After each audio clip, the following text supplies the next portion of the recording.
hoe possible ilay position rehefa nanao no nahatonga an'ilay sperma. Miarabantsika rehetra, misy za fa salama tsara daholy.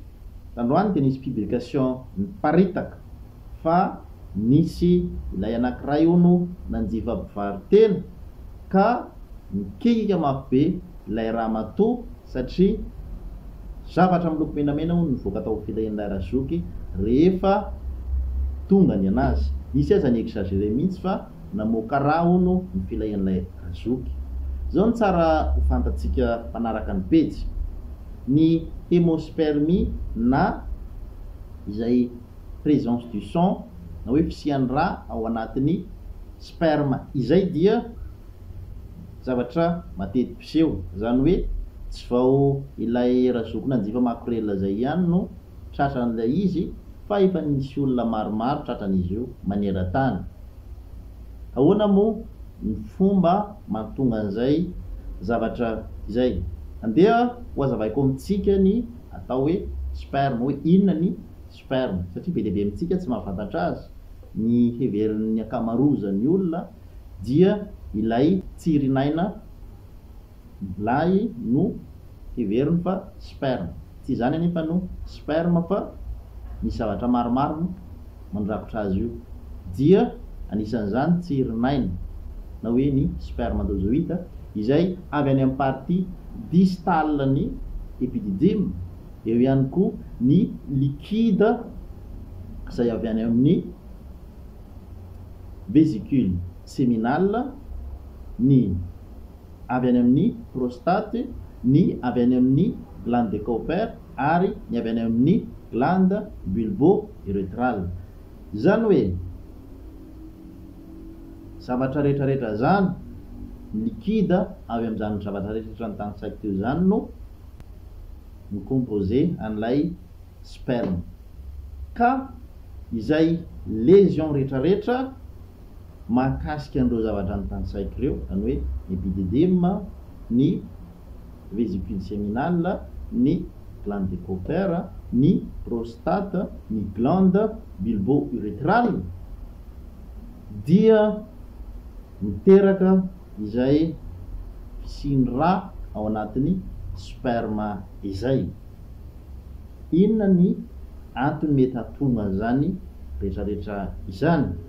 Ny antony moa amin'ny ankapobeny dia idiopatika ilay zavatra, tsy tena fantatra mazava zany hoe inona ny antony, fa misy anefa ny antony voafaritra, dia nisan'izany ny traumatisme mahazo ny prostate, eo ihany koa ny hyperplasie bénigne de la prostate, eo ihany koa ny infection toy ny utérite, prostatite, épididymite sy nefa mety ho cancer-ny prostate ihany koa mahatonga an'ilay izy.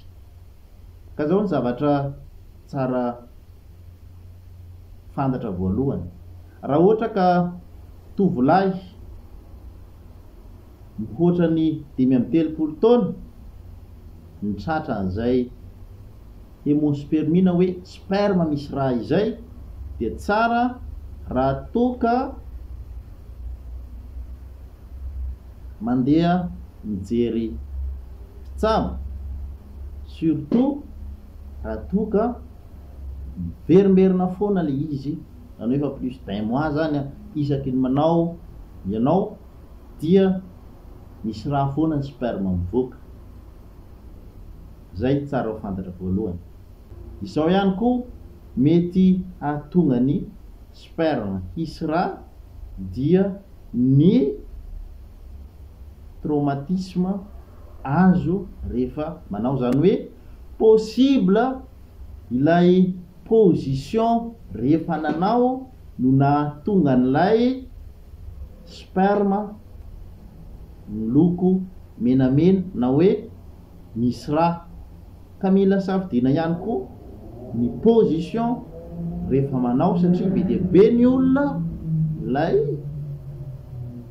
mitady position sarotra mafany manome fahafapo ny filany zay kinanjo zavatra hafa no terak'ilay izy dia zao farany antony mety hahatonga ny sperme isy raha ihany koa dia ny bilharziose urinaire surtout atsika aty Afrika dia misy an'io zavatra io ka mety antony mahatonga azy ihany koa izany zavatra izany dia eo moa ny antony hafa mety hahatonga an'ilay izy na ny VIH be dia be fa izay aloha no fampizarakitra satria lava be ilay vidéo fa ny antony matetika miseho no mitanisaiko tamintsika ireo mirahasoa dia samy tegn'Andriamanitra ary ignane samy salama tsika tsirairay avy